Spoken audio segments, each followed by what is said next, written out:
lady, come from that nest of death.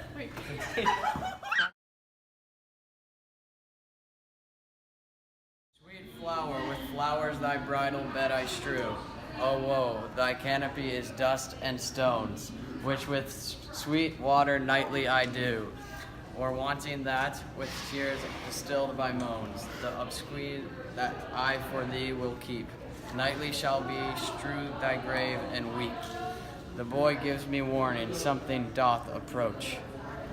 What crushed foot wanders this way tonight, to cross my obsquede in true love's right? What, with my torch, muffle me a while? Why I descend into this bed of death is partly to behold my lady's face, but chiefly to take thence from her dead finger a precious ring, a ring that I must use in dear employment. Therefore hence be gone. But if thou jealous dost return to pry in what I farther shall intend to do, by heaven I will tear thee joint by joint, and through this hungry churchyard with thy limbs. The time and my intents are savage wild, more fierce and more inexorable far than empty tigers or the roaring sea. This is that banished haughty Montague, that murdered my love's cousin, with which grief it is supposed the fair creature died, and here is come to some villainous shame. To the dead bodies I will apprehend him. Stop thy unhallowed toil, while Montague can vegans be pursed further than death. Commend and villain, I do apprehend thee. Obey and go with me, for thou must die. And therefore I came hither. Good gentle youth, tempt not a desperate man. Fly hence and leave me. Think upon these gone, let them affright thee. I beseech thee, youth, put not another sin upon my head by urging me to fury. Oh, be gone! By heaven I love thee better than myself, for I came hither armed against myself. Stay not, be gone, live, and hereafter say a madman's mercy bid thee run away. I do defy thy companion, and apprehend thee, for I fell in here. Wilt thou provoke me? Then have at thee, boy.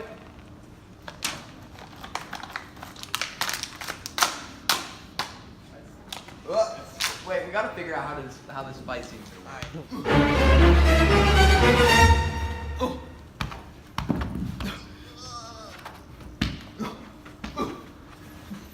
Oh, I am slain. If thou be merciful, oh, open. Lay me with Juliet.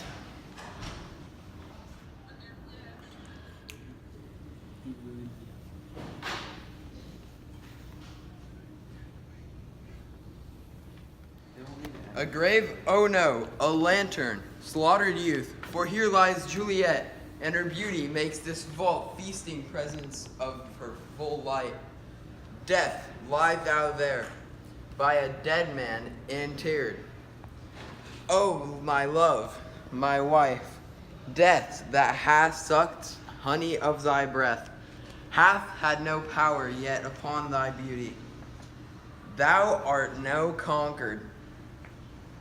Beauty's ensign, yet is the crimson in thy lips, and the beauty in thy cheeks. The death's flag is not advanced there. Ah, dear Juliet, why art thou yet so fair? Shall I believe that unsubstantial death is a Morse, and that the Lena bird monster keeps thee here in the dark to be his paramour? For the fear I will stay here with thee, and never depart from this palace of dim night, never depart again. Here will I remain with worms that are thy chambermaids. Will I set up my everlasting rest, and shake yoke of inspinous stars from this world-worried flesh? Eyes, look your last. Arms, take your last embrace. And lips, oh, you enter the doors of breath, seal with a righteous kiss. a dateless bargaining to engross's death.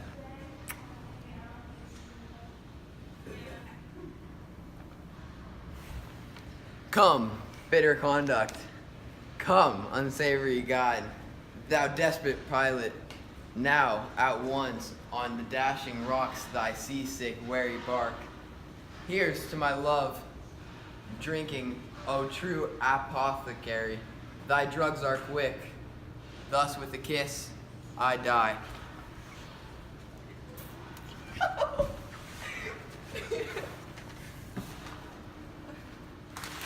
Romeo, alas, alas, what blood is this which stains the stony entrance of this sepulchre?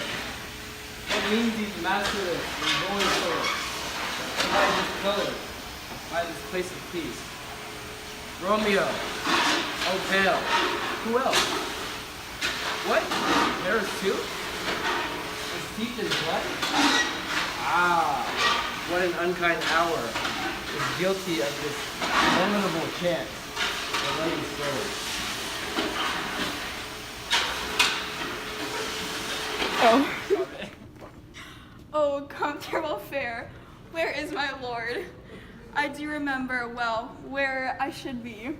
Where am I? Where is my Romeo? Kyle! I hear some noise. Lady, come from that nest of death, contagion, and unnatural sleep. A greater power than we can contradict hath thwarted our intents. Come, come away. Thy husband is thy bosom, there lies dead. And Paris too, come, I'll dispose of thee. Among a sisterhood of holy nuns. Stay not to question, for the watch is coming. Come, go, Juliet, I dare no longer stay. Go, get thee hence, for I will not away. What's here? A cup closed in my true love's hand? Poison, I see, hath been his timeless end. O churl, drunk all, and left no friendly drop to help me after. I will kiss thy lips, happily, some poison, yet doth hang on them, to make me die will with a restorative.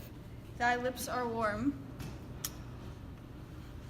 Yeah, noise, then I'll brief. Oh, happy dagger, this is thy sheath. There rest and let me die.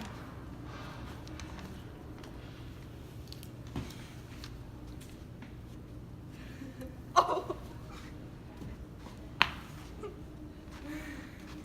What misadventure is so early up that calls our person from our morning rest? They say at once what thou dost know in this. I will be brief, for my short date of breath is not so long as is a tedious tale. When I came, some minute ere the time of her awakening, here untimely lay the noble Paris and true Romeo dead. She wakes, and I entreated her come forth, and bear this work of heaven with patience. But then a noise did scare me from the tomb, and she, too desperate, would not go with me. But as it seems, did violence on herself. All this I know, and to the marriage, her nurse is privy.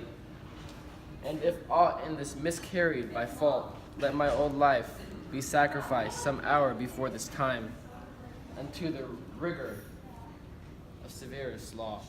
This letter doth make good the friar's words, their course of love, the tidings of her death. And here he writes that he did buy a poison of a poor apothecary, and therewithal came to this vault to die and lie with Juliet. Where be these enemies, Capulet, Montague?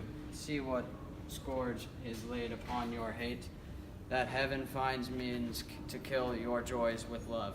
And I, for winking at your discords too, have lost a brace of kinsmen. All are punished. All glooming peace this morning brings.